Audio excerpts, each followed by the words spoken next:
Pertama gini, saya ini kan dituduh pertama Wahabi, jelas itu. Yang kedua, pecah belah, sama dengan Rasulullah. Yang ketiga, tukang sihir, hipnotis. Saya punya perkumpulan Sabtu Akhir namanya. Ini orang kampung, dari mana-mana datang ke rumah saya. Sabtu Akhir itu kan habis kajian ini dikasih minuman. Katanya minuman ini, kata orang sana, Nasrani akhirnya. Bismillah, Assalamualaikum warahmatullahi wabarakatuh. Alhamdulillah, wassalatu wassalamu ala rasulillah wa ala alihi wa sahbihi wa mawalah. Sahabat muslim, dimanapun kita berada, kita berharap semoga Allah mencurahkan rahmat serta hidayahnya kepada kita semuanya, sehingga kita selalu di bawah lindungan dan ridho daripada Allah Subhanahu wa Ta'ala. Amin ya Rabbal Alamin.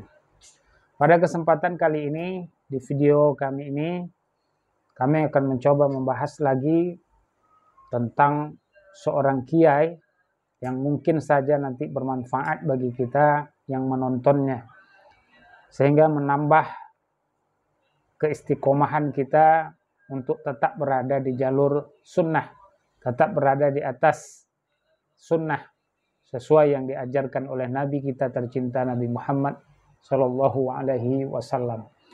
Kali ini kita akan membahas tentang kembalinya atau bertaubatnya seorang kiai, yaitu Kiai Sinwani Adrai, yang mana beliau dahulunya adalah seorang ulama atau pemimpin pondok pesantren yang beraliran Aswaja tentunya. Kemudian lama-kelamaan beliau akhirnya mendapatkan hidayah untuk menjadi pengikut salaf, pengikut Nabi Muhammad SAW, dan beramal sesuai dengan dalil yang ada dari Nabi Muhammad SAW.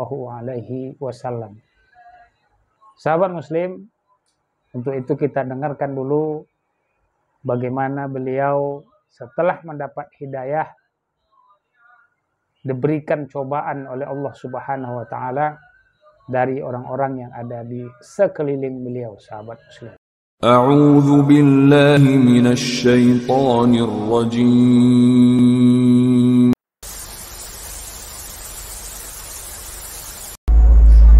Apakah Bapak Kiai tidak mendapat tantangan dari kalangan tradisional? Luar biasa, luar biasa. Yang kemarin saya ngundang Ustadz Zainal Abidin dari Jakarta, harus gagal. Di sana banyak kiai, dan kiai berkedok dukun pun banyak, torekot banyak, mbah-mbah saya torekot. Saya keluar, harus gagal kemarin tuh. Alhamdulillah nggak gagal. Maka saya ada undangan sekarang di suku Madura yang ada di situ Bondowoso, terus Jember. Karena orang akan penasaran, kok ada di Madura ini sampai gini. Sampai heran Madura ini seperti paduan suara, kalau merah-merah semua kata kiainya. Yang berubah saya sendiri. Sekarang pelan-pelan sudah mulai, maka ingin belajar kepesuruan. Bagaimana cara menghadapi? Mungkin Alam Karon juga ngalami di sini gitu ya. Pertama gini, saya ini kan dituduh pertama Wahabi, jelas itu. Yang kedua, pecah belah, sama dengan Rasulullah. Yang ketiga, tukang sihir, hipnotis. Saya punya perkumpulan Sabtu Akhir namanya. Ini orang kampung, dari mana-mana datang ke rumah saya. Sabtu Akhir itu kan habis kajian ini dikasih minuman. Katanya minuman ini, kata orang sana, Nasrani akhirnya. Air Nasrani bisa membuat orang itu kesengsem terus, mau ikut terus. Nah, sahabat muslim, jadi ketika seseorang telah memutuskan untuk hijrah ke manhaj salaf, tidaklah semulus itu. Ya, setelah dia memutuskan itu pasti akan ada datang cobaan bertubi-tubi, termasuk kiai ini tadi, setelah beliau memutuskan untuk hijrah ke manhaj salaf, ada saja orang yang melabeli beliau dengan sebutan Wahabi, ya. Dan ini sudah lumrah, siapapun orangnya kalau sudah bermanhaj salaf pasti disebut dengan Wahabi, atau bahkan dipleset-pleset dengan sebutan Wahaboy dan seterusnya dan seterusnya. Kemudian kiai ini juga disebut dengan kiai pemecah belah, ya. Padahal yang beliau sampaikan adalah mencoba meluruskan apa yang selama ini beliau lakukan merupakan kekeliruan, dan beliau mencoba meluruskan sesuai dengan dalil, bukan hanya menurut akal beliau saja, tentu sesuai dalil. Nah, meskipun begitu, tetap saja beliau disebut dengan ustadz atau kiai pemecah belah. Dan yang terakhir, sepertinya sama dengan ketika Nabi Muhammad SAW diutus, beliau dituduh sebagai penyihir. Nah, kiai ini juga disebut dan dituduh sebagai penyihir. Katanya tadi ketika selesai kajian diberikan minuman. Nah, minuman itu seolah-olah menjadi minuman yang ada jampi-jampinya yang membuat seseorang itu tertarik terus kepada kiai ini dan terus menjadi jamaahnya. Subhanallah.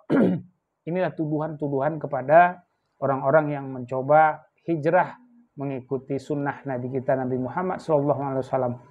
Demikian pula dengan kiai ini, itu yang beliau rasakan, sahabat. Saudaraku sekalian, Wahabi ini sebenarnya berbanding lurus dengan kata jahiliyah dulu ke Rasulullah, ya ayyuhalladzi nuzzila alaihi dzikru innaka lamajnun. Rasulullah bilang sama nih, tujuannya sama. Apa Rasulullah dituduh gila? Supaya dakwahnya tidak dengar orang. Apa Wahabi? Sama. Coba sampaikan Al-Quran maupun hadis. Wahabi itu sudah cukup, nggak perlu dalil lagi. Kemudian pecah belah. Masa Anda setuju kalau Rasulullah dikatakan pecah belah di Mekah? Enggak kan? Rasulullah mengembalikan agama tauhid yang pernah dibawa oleh pendahulunya. Nabi Ibrahim, Nabi Musa, Nabi Isa dikembalikan ke agama tauhid. Mekah sudah nggak kenal tauhid. Wa'tasimu bihablillahi jami'an wa la tafarraqu.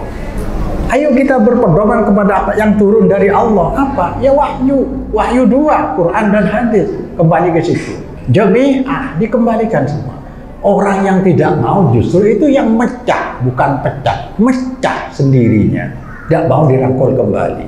Saya pun begitu, bukan mengajak ke Wahabi, bukan mengajak ke golongan, tapi mengajak kembali kepada Allah dan Rasulnya. Yang ketiga tadi dibuat ain Nasrani atau hipnotis. Begini saudara ya, agama ini dari Allah, kita ciptaan Allah, otak dan hati kita yang menciptakan Allah. Kalau ada ilmu yang datang dari Allah masuk ke otak dan hati kita, klop seperti ikan masuk ke air. Pasti orang ini yang saya cari. Hidup hanya sekali, ujian di sini, tapi nanti perasaannya di kuburan. Bukan mati yang kita takut, setelah mati. Karena mati bukan akhir dari segalanya, tetapi awal dari permulaan justru di sini nanti. Saya pun begitu, bukan karena saya punya ilmu, bukan karena saya berani, tidak. Justru karena saya takut, saya sekarang pimpinan pondok pesantren. Kalau saya tahu saya diam, tidak akan selamat saya di sana. Di kuburan bukan kiai saya, bukan apa-apa. Saya harus jelas dan tegas, tapi bukan keras. Itu yang buat saya seperti kata orang berani. Enggak berani.